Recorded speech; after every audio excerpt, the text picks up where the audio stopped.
Dr. Jacqueline Lynch, and I'm here to talk to you a bit about trauma symptoms. A traumatic event is anything that is outside of your normal everyday life experience. And symptoms after trauma are a normal response to an abnormal event. For some people, it may be really difficult to even think about the event, to talk about it, to process it in any way.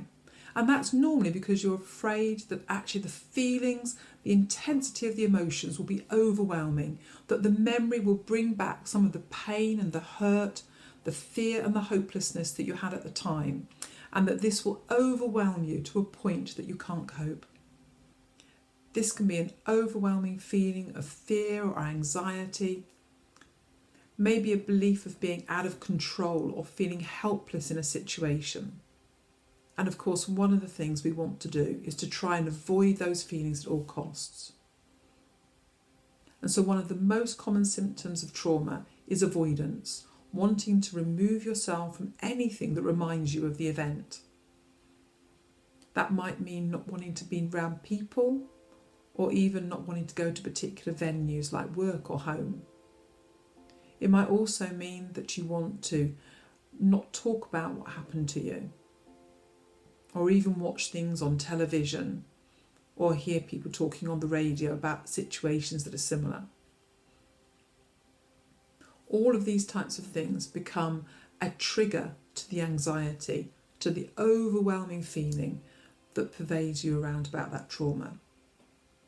And it's really normal to not want to do that. However, it can mean that the more you avoid those situations, the more your life starts to change. Maybe your relationships with your partner start to become strained because you can't talk. Or maybe you find it difficult to come home or to go into work because those environments are trauma symptoms. Also, avoidance can mean that actually you never get a chance to deal with the feelings that you've already had. So what are some of the things that you can do now?